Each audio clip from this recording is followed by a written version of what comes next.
যারা এতদিন খুব বেশি আশা করছিলেন যে নেইমারদের অলিম্পিক জেতানো কোচ রোজারিও মিকেল বাংলাদেশের কোচ হবেন, হামজাদের ডাগআউটে দাঁড়াবেন, তাদের জন্য সমবেদনা জানানো ছাড়া আর কিছুই করার নেই।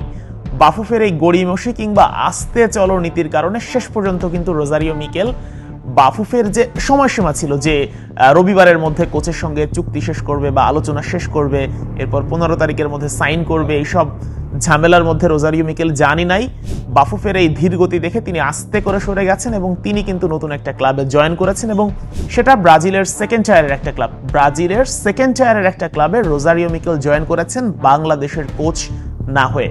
অথচ এই রোজারিও মিকেল বাংলাদেশের কোচ হওয়ার জন্য বেশ আগ্রহী ছিলেন, নিজের বেতনও কমিয়েছিলেন নেইমারের বাবার অনুরোধে। এটা শোনা গিয়েছে, যদিও অথেন্টিক পুরোপুরি সোর্স পাওয়া যায়নি, কিন্তু এটা একেবারেও উপেক্ষা করার উপায় নেই। যাই হোক, ব্রাজিলের যে ক্লাবটাতে জয়েন করেছেন, হয়তোবা অনেকে মনে করতে পারেন যে আমি আসলে কিসের ভিত্তিতে কথাটা বলছি, অনেকেই হয়তোবা জেনে গেছেন, যারা এখনো দেখেননি তাদেরকে একটু দেখাই। আসলে একদম অফিসিয়াল পোস্ট হয়ে গেছে, আমরা একটু সামনের দিকে আগাই।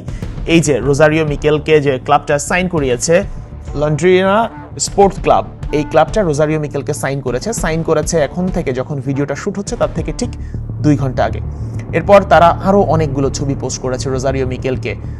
তো তারা যেহেতু এটা হচ্ছে ব্রাজিলিয়ান পর্তুগিজে ছিল, বাংলায় ট্রান্সলেট হয়ে গেছে, হয়তো বা সঠিক ট্রান্সলেট নাই, ওটা দরকারও নাই। তো তারা কি দেখেন যে নেইমার দেশে অলিম্পিক জয়ী দলটার জেসুস, নেইমার সহ পুরো দল এখানে আছে। ঠিক একই সঙ্গে রোজারিও মিকেলের এই যে অলিম্পিক ম্যাচ জয়ের আরও একটা ছবি, একই সঙ্গে নেইমারের সঙ্গে একটা ছবি আমরা দেখতে পাচ্ছি। রোজারিও মিকেলের বেশ সেলিব্রেট করছে, রোজারিও মিকেলকে বিভিন্ন মুহূর্তের ছবিগুলো তারা শেয়ার করেছে, এবং এখানে তাকালেও দেখা যাচ্ছে ভরে গেছে রোজারিও মিকেলের ছবি দিয়ে। অর্থাৎ তারা যে বাংলাদেশ যে লেটটা করেছে সেই লেটটা ভালোভাবে কাজে লাগিয়েছে। এখন আমরা খেলাযোগে একদিন আগেই একটা পোস্ট করেছিলাম ফটো কার্ডের মাধ্যমে, জানিয়েছিলাম যে একজন ব্যক্তির কারণে রোজারিও মিকেল বাংলাদেশের কোচ হচ্ছেন না। তখনই আমরা নিশ্চিত হয়ে গিয়েছিলাম যে রোজারিও মিকেল বাংলাদেশের কোচ হতে পারছেন না, তার জন্য দায়ী একজন ব্যক্তি, যদিও তিনি বাফুফের কেউ নয়। আমি আবারও বলছি, সেই ব্যক্তি বাফুফের কেউ নয়। কিন্তু এখানে বাফুফের যে আস্তে চলনীতি বা আস্তে আস্তে ধীর গতি, যাই বলি না কেন, সেটাকে আসলে দায় দেয়া ছাড়া উপায় নেই। বাংলাদেশ ফুটবল ফেডারেশন সেদিন যে মিটিংটা করেছিল, ন্যাশনাল টিম ম্যানেজমেন্ট কমিটির মিটিং, সেই মিটিংয়ে যেদিন 10 জনের কথা বলে যে 10 জন কোচের শর্টলিস্ট হয়ে গেছে, এরপর 3 দিনের মধ্যে বুধবার বা বৃহস্পতিবারের মধ্যে একদম হেড কোচের নাম ঘোষণা করা হবে, শেষ পর্যন্ত কিন্তু বাফুফে করতে পারেনি।